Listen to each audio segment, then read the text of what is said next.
Santé Mag vous est présenté par Saïda.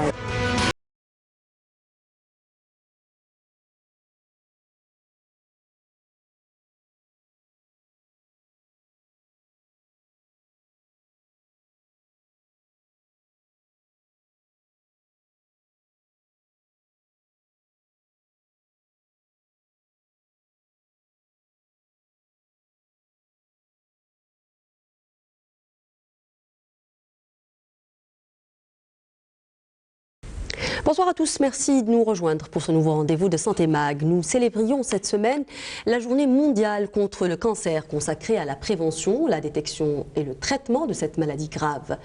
Nous nous intéressons ce soir justement à l'un des cancers les plus fréquents chez nous, le cancer de la prostate ou le deuxième cancer le plus mortel chez les hommes de plus de 50 ans. Comment détecter cette maladie? Quel est l'intérêt du dépistage? Quelles sont les causes et les traitements? Pour répondre à toutes ces questions, nous recevons ce soir le professeur Benaqila Kamel. Vous êtes urologue au CHU de Bab-Loued, Aix-Mayo. Bonsoir. Bonsoir, amis téléspectateurs. Merci d'avoir accepté notre invitation. Nous recevons également Monsieur Abbas, Dr Abbas Mchdel. Vous êtes radiologue. Bonsoir. Bonsoir, merci pour l'invitation. Merci d'avoir accepté notre invitation. Je disais à l'instant justement que nous célébrions le 4 février dernier la journée internationale de lutte contre le cancer. L'Algérie a déployé d'énormes moyens dans le cadre du plan cancer donc 2015-2019. Aujourd'hui, nous avons les premiers résultats. Nous savons déjà que nous avons quelque chose comme 50 000 cas par an, sur lesquels 20 000 décèdent. Est-ce qu'on sait pourquoi, professeur? Le cancer de prostate il constitue... Là, ce sont des données qui parlent du cancer d'une manière générale. Exactement. Le cancer en général, c'est l'une des maladies, les maladies non transmissibles les plus fréquentes, ainsi que comme l'hypertension artérielle et le diabète. Et ça est dû à notre changement dans le mode alimentaire. Il y a plusieurs facteurs qui ont fait que ce cancer augmente. Il y a eu un nombre très important de cancers qui apparaissent ces derniers temps. C'est la malnutrition, la sédentarité et beaucoup d'autres facteurs. On va en parler tout à l'heure de toute la manière quand on parlera de prévention. Oui. Donc à peu près, c'est tous ces facteurs qui ont fait que ce cancer est très important. Aussi, il est dû aussi à notre vieillissement de notre population et d'autres facteurs, même de certains cancers d'origine héréditaire. Oui. Docteur Mchdel, toujours concernant ce plan anti-cancer, 70%, selon en tout cas les responsables de ce plan, 70% des résultats ont été réalisés. Est-ce que vous pouvez voir aujourd'hui, en tant que professionnel, en tant que médecin qui pratiquait sur le terrain, que cela est aujourd'hui tangible? Est-ce que vous voyez une amélioration dans la prise en charge des malades? Alors comparativement, il y a quelques années en arrière, 2008-2009, il y avait une très grande crise dans la prise en charge des patients, tout domaine confondu, et particulièrement dans le cancer, parce que ça fait effectivement appel à des moyens très importants, du genre radiothérapie, chirurgie. Aujourd'hui, on assiste à une situation où l'État a mis énormément de moyens dans les infrastructures, dans le matériel qui a été installé ces dernières années, l'ouverture de nombreux nouveaux centres anti-cancer un peu partout dans le pays, avec un regard qui a été plus profond vers l'intérieur du pays. Mais il n'en demeure pas moins que les patients qui sont atteints du cancer en Algérie continuent à souffrir de beaucoup d'autres difficultés, notamment concernant les explorations qu'ils subissent avant les thérapeutiques, les explorations qu'ils subissent après les thérapeutiques dans le but de l'évaluation des traitements qu'ils ont subis. Et tout cela, je peux vous dire qu'une très grande proportion revient à la charge des patients et pour cela, je pense qu'il y a encore beaucoup de choses à faire. Peut-être que justement le plus gros investissement a été fait dans le domaine de la radiothérapie notamment, où il y avait beaucoup de lacunes, mais aussi dans les traitements innovants.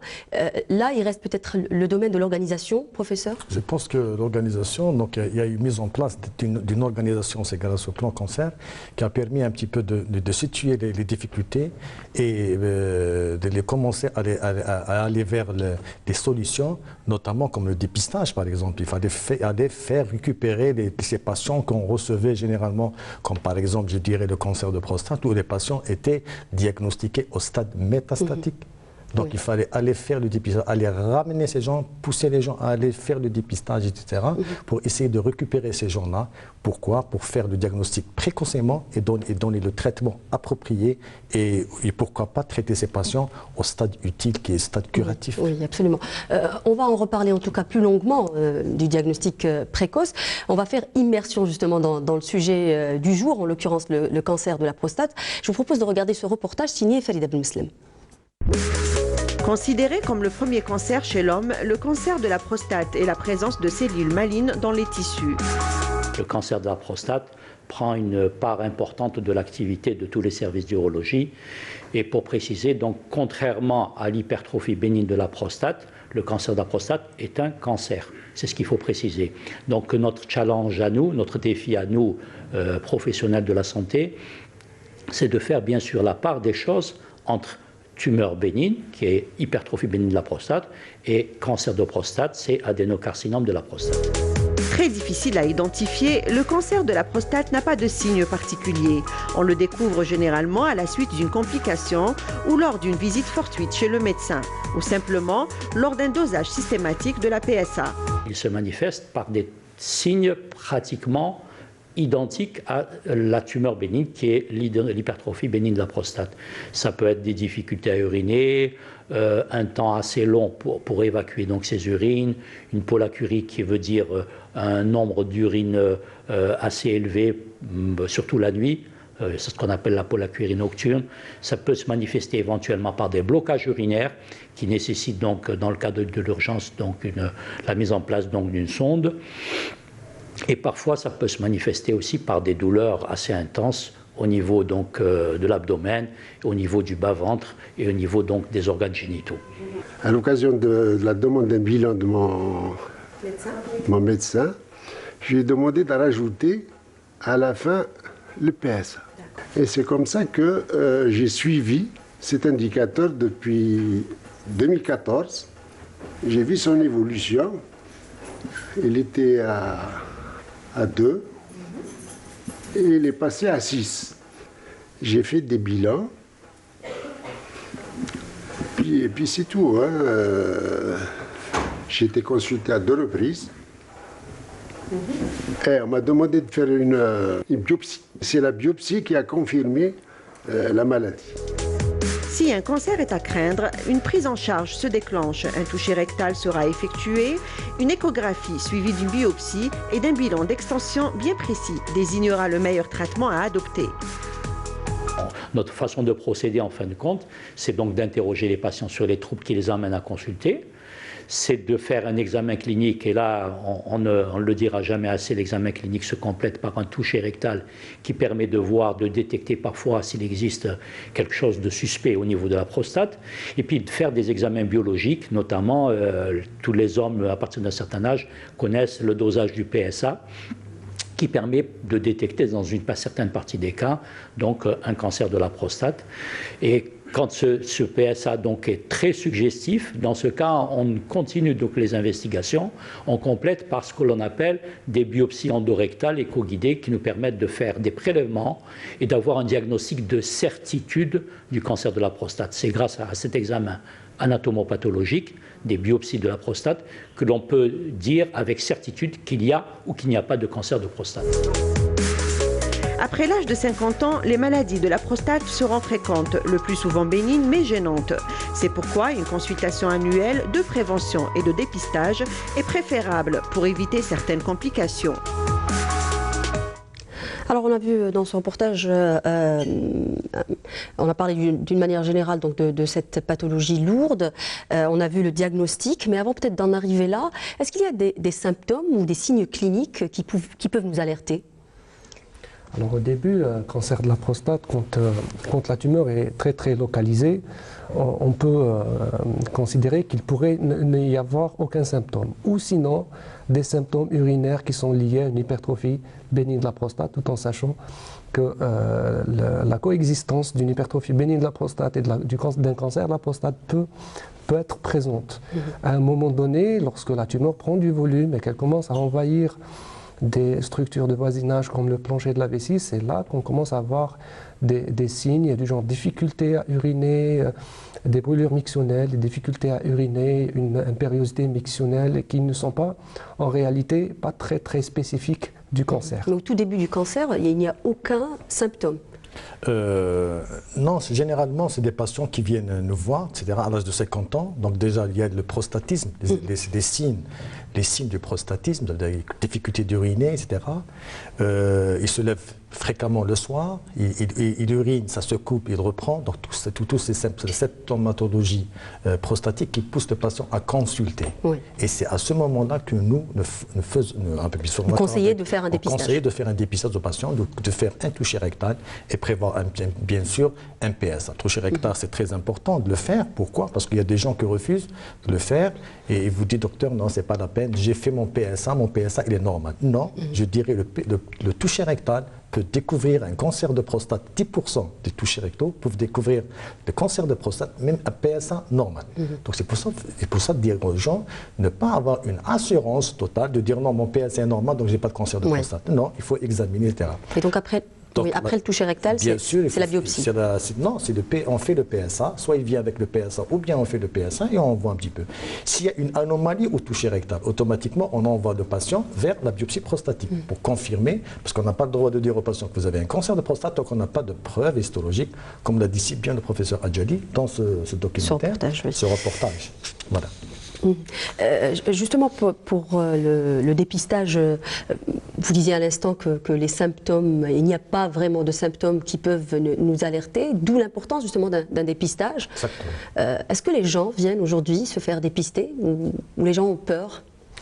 Alors, dans la population générale, je peux vous dire qu'il commence à y avoir une sorte de prise de conscience par rapport à un bon nombre de maladies cancéreuses, pas uniquement le cancer de la prostate. Oui. Les femmes sont plus alertées par rapport au cancer du sein et les hommes aussi. Dès le moment où ils commencent à atteindre 45 ans, 50 ans, il commence à y avoir cette prise de conscience pour aller consulter un médecin généraliste ou bien un médecin urologue dans la mesure où il pourrait être rassuré ou aller commencer des explorations dans le sens où il serait tranquille. Oui. Voilà. Pourquoi doit-on se faire dépister? À quel point est-il important? Dépister. On dit que le cancer est une maladie qui évolue à bas bruit, c'est pour ça? Exactement, mais aller faire le dépistage d'un cancer qui est localisé, il aura plus de chances de guérir de ce cancer parce qu'il y a un traitement adéquat qui, par exemple, quand la prostate, plutôt le cancer est confiné dans la prostate, on peut lui proposer une chirurgie, une radiothérapie par exemple. Par contre, quand il est localement avancé, là, on passe à une autre étape qui est double traitement hormonaux, par exemple radiothérapie. Oui. S'il est métastatique, c'est automatiquement on y va vers des traitements très lourds. Oui. Je reviendrai pour le dépistage, de dire aussi que... On va y revenir, on va juste voir un spot publicitaire du sponsor de l'émission et on revient juste après pour parler du dépistage. D'accord.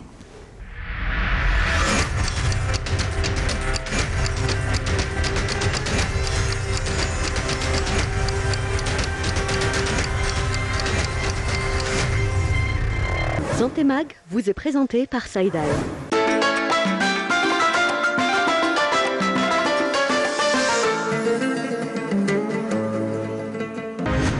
رائد في صناعة الأدوية الجنيسة، الجودة في صميم اهتماماتنا، إنجازات وتحديات، مشاريع واعدة في الأفق.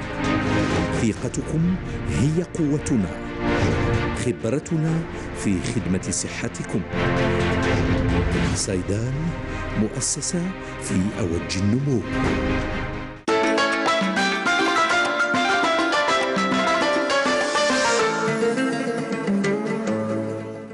On revient pour parler justement du cancer de la prostate et on parlait de dépistage. Donc pour le dépistage, c'est à partir de 50 ans, etc. Les gens viennent consulter actuellement. Pourquoi? Parce qu'il y a un travail des médias qui a été fait aussi, oui. Soit les journaux, soit la télévision, que les médias lourds et tout ça. Et aussi le travail des médecins aussi, entre notamment des urologues. Par exemple, c'est des patients, on a des familles par exemple de cancer de prostate. On a opéré le père, le grand-père, l'oncle et tout ça. Donc là, le dépistage ne va pas se faire à l'âge de 50 ans. On va le faire à l'âge de 45 ans. Oui. Donc essayer, pourquoi? Pour se dire, probablement, le cancer, le patient va le développer avant l'âge de 50 ans. Donc pour ces familles-là qui présentent des risques héréditaires de cancer de prostate, on le fait précocement par rapport à la population générale. Docteur Mechtel, je pense que vous n'êtes pas vraiment pour la généralisation du dépistage.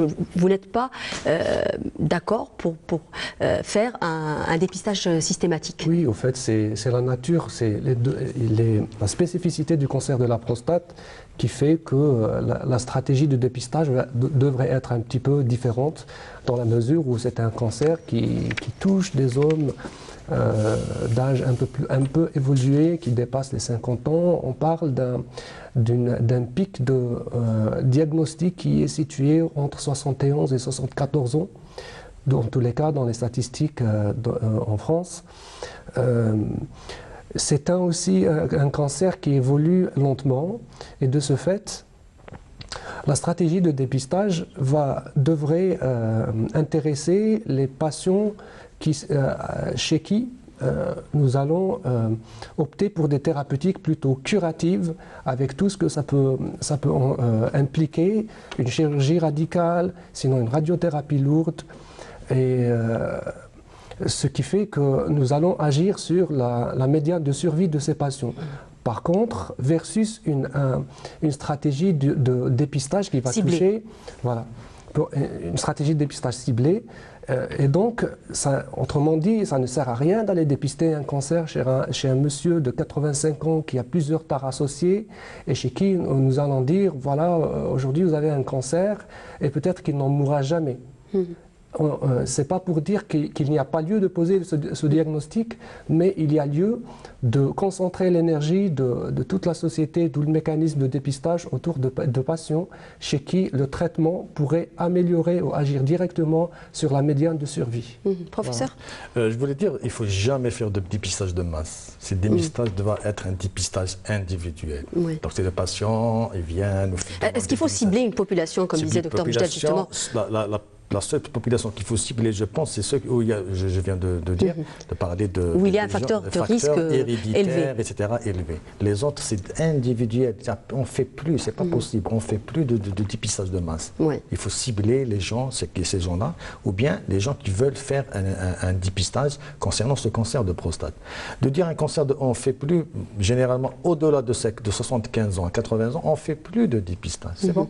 On ne fait plus de dépistage, les gens ne demandent même pas un PSA. Parce que c'est un cancer qui évolue lentement lentement, etc. Probablement, certaines études américaines ont découvert, quand ils ont fait des prostatectomies, l'étude de la prostate post-mortem, ils ont découvert que pratiquement tous les hommes au-delà de 80 ans, 90 ans, avaient un cancer de prostate latent, clinique, mais sans expression clinique. Il faut dire aussi qu'il y a des cancers qui ne sont pas agressifs. Exactement. Et c'est pour ça, d'ailleurs, parmi les traitements de ce cancer de prostate, quand on découvre un petit cancer de prostate, on fait la surveillance active. On ne touche pas à ces patients, on les laisse, on les surveille. Mais bien sûr, à condition que le patient accepte d'adhérer à cette démarche thérapeutique. Je pense que vous avez cité tout à l'heure un des facteurs de risque les plus importants dans cette maladie. Mais j'ai envie de savoir quels sont les autres facteurs de risque. Est-ce que tous les hommes, finalement, sont égaux devant cette maladie ? En dehors du facteur héréditaire, c'est l'âge, c'est 50 ans. C'est à partir de 50 ans qu'on peut demander, mais c'est tout. Est-ce que tous les hommes vont faire une hypertrophie bénigne?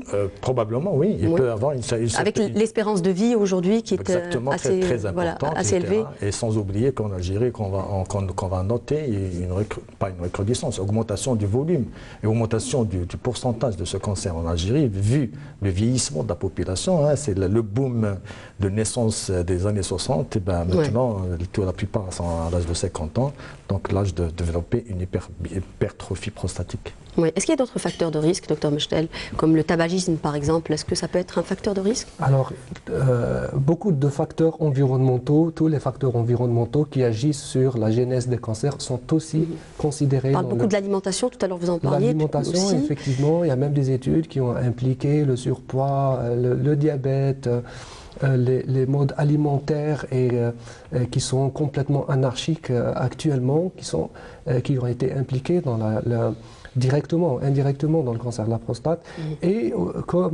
tout comme les autres cancers. Donc il y a tout le changement du mode de vie, de mode de consommation des citoyens d'aujourd'hui, des Algériens. C'est la vie moderne en finalité, hein, nous payons le prix un peu de cette vie moderne justement. Oui, et puis l'amélioration des conditions de vie qui fait que les Algériens vivent plus longtemps et de ce fait on va diagnostiquer un peu plus de cancer de la prostate. Oui.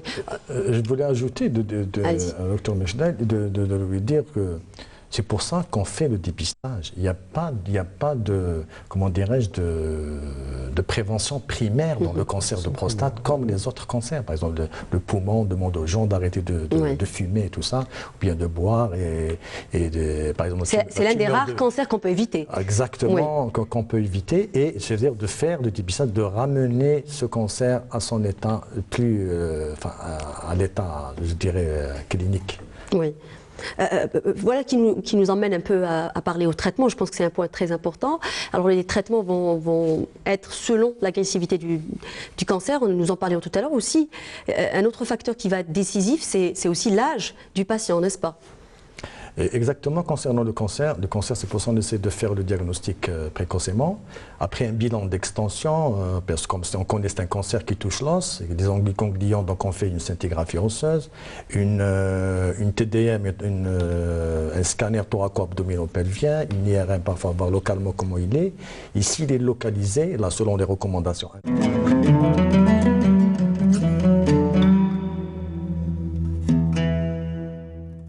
بسم الله الرحمن الرحيم إن الصلاة كانت على المؤمنين كتابا موقوتا صدق الله العظيم.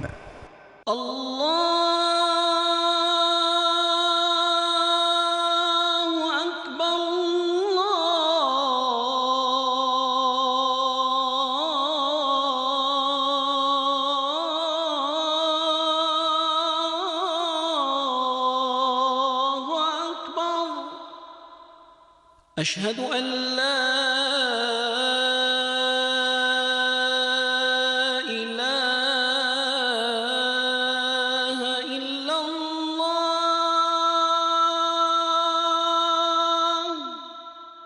أشهد أن لا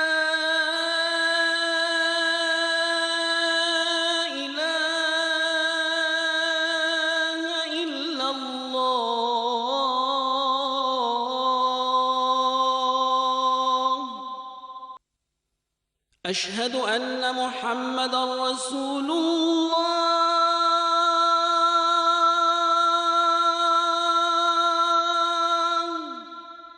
أشهد أن محمدًا رسول الله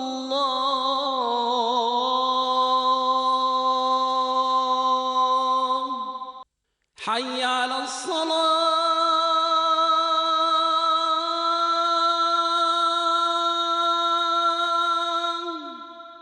حي على الصلاة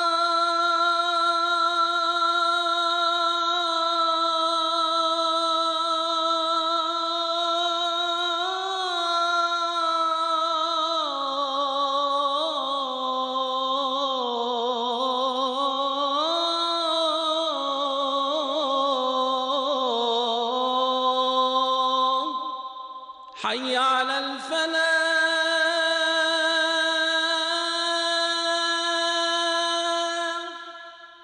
حي على الفلاح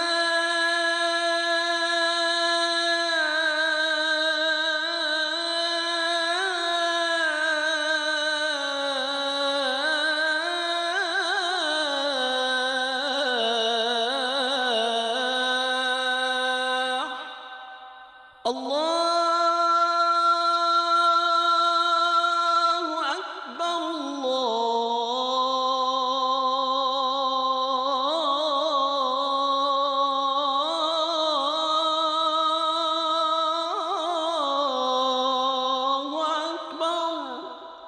لا إله إلا الله اللهم رب هذه الدعوة التامة والصلاة القائمة آت محمدًا الوسيلة والفضيلة والدرجة الرفيعة وابعثه اللهم مقاما محمودا الذي وعدته. International qu'on utilise et qu'on utilise ici en Algérie, et on traite de patients soit à faible risque, risque intermédiaire et à haut risque. Oui. Donc c'est à partir de là qu'on décide, faut-il opérer ces patients, les envoyer en radiothérapie, faire de la radio-hormonothérapie, envoyer, s'il y a des métastases, généralement on les envoie dans des centres d'oncologie pour essayer de traiter ces patients métastatiques. Oui. Mais pour le traitement de référence pour le cancer de prostate localisé restera la chirurgie. Ce qu'on appelle la prostatectomie totale. D'ailleurs, la chirurgie, c'est souvent une bonne nouvelle quand on dit que c'est opérable pour un cancer, n'est-ce pas, docteur Mechtel? Absolument, absolument. C'est-à-dire, quand on opte pour la chirurgie, dans le cas du cancer de la prostate, c'est que la tumeur, elle est très, très localisée et que il n'y a pas de métastase, qu'il n'y a pas de métastase, qu'il n'y a pas d'envahissement loco-régional, oui. Et que le traitement que nous allons lui proposer est un traitement curatif. Nous ne sommes plus dans il ne s'agit pas d'un traitement palliatif où nous allons accompagner un patient durant sa souffrance alors parce qu'on n'a rien à faire pour lui. Mais on ne fera pas de chimiothérapie, on ne fera pas de radiothérapie après la chirurgie? Dans le métastatique? Non, dans le cancer localisé. Dans le localisé, on ne fait pas, on traite que, il y a une seule thérapeutique, soit la chirurgie, donc oui. Quand le patient répond à certains critères, ou bien s'il ne peut pas répondre pour les comorbidités, tout ça, on l'envoie pour une radiothérapie, parfois seule, et qu'elle est curative. Et la survie à 5 ans, elle est excellente, hein, elle est à 80, voire 90% de survie à 5 ans. Et généralement, nos patients, on les pousse à la chirurgie s'ils répondent aux critères d'opérabilité et à la chirurgie. Mais sinon, on leur propose d'autres traitements et les résultats sont excellents. Mais toutefois, il faut rappeler aussi que cette chirurgie quand même a un prix à payer. Elle va altérer la vie intime de la personne, elle va altérer, la personne va... C'est une sorte de castration, qu'on le veuille ou pas. Oui. Pour la chirurgie, j'interviens un peu parce que c'est un petit peu le domaine où on évolue.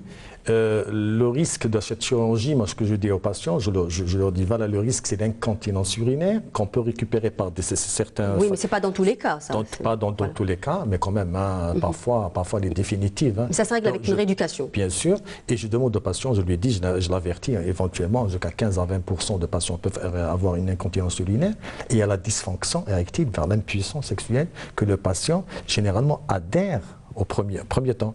Il adhère parce qu'il y a un cancer qu'il faut aller l'enlever. Oui. Après, il y a la rééducation qui va venir et après, le patient automatiquement demande est-ce qu'on lui règle un petit peu le problème de sa vie intime.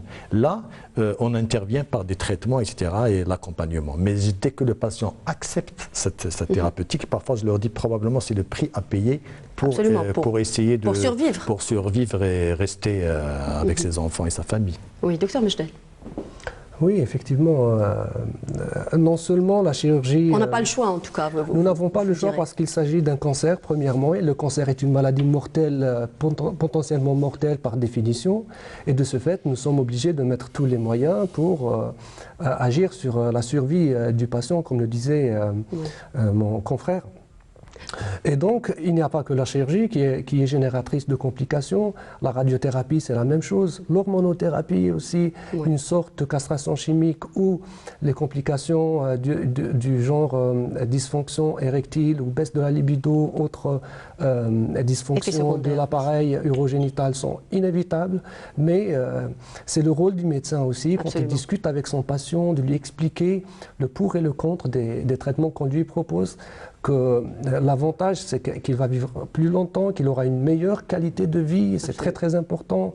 Quand le patient a 70 ou 80, il a besoin aussi d'avoir une qualité de vie satisfaisante. Et je pense que tous les patients finissent par adhérer à ces traitements. Oui, d'où l'importance justement de la prévention. Nous le disions au tout début de cette émission, justement, le mot-clé qu'on retiendra, c'est le dépistage et la prévention. Merci messieurs d'avoir participé à cette émission. Merci à vous de nous avoir suivis. C'est la fin de cette émission. Je vous donne rendez-vous dans une semaine. N'oubliez pas de vous rendre sur la page Facebook de l'émission ou de nous suivre également sur la chaîne YouTube de Canal Algérie. Au revoir et à très bientôt. Merci.